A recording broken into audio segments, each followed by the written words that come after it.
from Colorado's news channel. This is CBS4 News at 10. The National Hockey League puts the Avs season on ice as COVID takes its toll on the team. The next 4 games on the schedule have been postponed.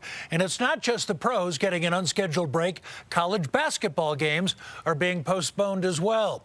Romy Bean is in tonight. A lot of changes as we see COVID surge. It certainly is, and you feel like only more are going to come. Probably. But a huge influx today of changes, of postponements, cancellation. NHL getting hit really hard right now, and the Avalanche are right in the thick of it. Last night they played despite having 5 players in COVID protocol, including Cale Makar and Darcy Kemper, who tested positive just hours before the game. But as of today, the Avs are shut down until after Christmas. The NHL postponing the next 4, which are Saturday's home game against Tampa Bay, Monday the 20th at Detroit, and then Wednesday and Thursday at Buffalo and Boston. So the earliest the Avs could return to action will be December 27th. And in the college ranks, the CSU Rams were supposed to travel to Texas to take on Tulsa tomorrow. The school announcing this morning that game has been canceled. It will not be rescheduled. Then this evening, they announced that the Rams' road game against Alabama on Tuesday is also now canceled. That will also not be made up either. The NFL seeing a massive surge in cases as well. And sports will tell you what games have been postponed and what it could mean for the Broncos going forward. Just something to keep an eye on as we keep going forward. Right. You know, who's going to change? But really a bummer for CSU. They were really looking forward to that Alabama game, but you know, better safe. Safety first. Yeah. All right, Romy, we'll see you a bit later. Some positive signs here in Colorado. The number of people hospitalized who have COVID keeps dropping. Tonight, the number is 1,172.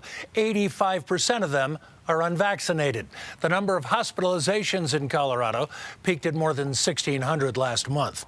65% of eligible Coloradans have received at least 2 doses of a COVID vaccine, and the number of people getting boosters is climbing steadily. Certainly a good sign with holiday gatherings and travel upon us.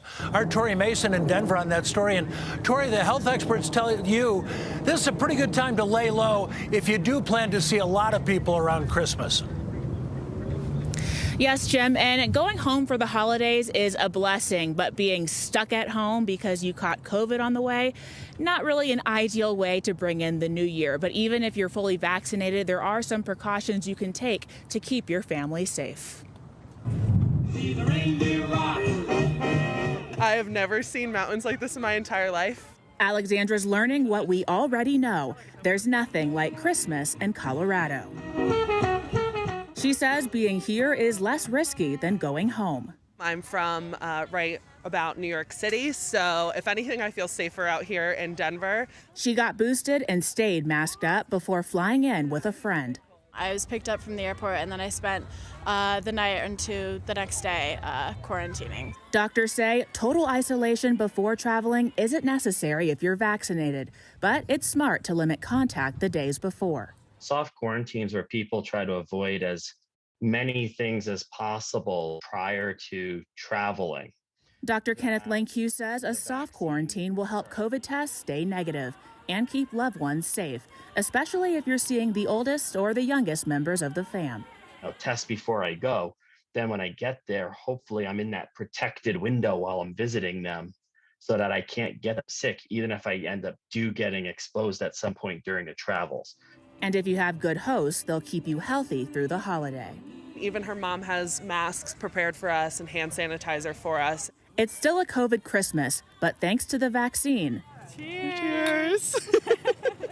it can be a COVID Christmas at home. I was definitely worried, especially with the new variant, and I did want to come home because this is where all my family is and I love Colorado. So the sooner you get that booster, the more protection you'll have over the holidays. Maybe something like an at-home COVID test kit would be a good stocking stuffer if you have family and friends coming from out of town. We're live in Denver. Tori Mason covering Colorado First. Tori, good idea.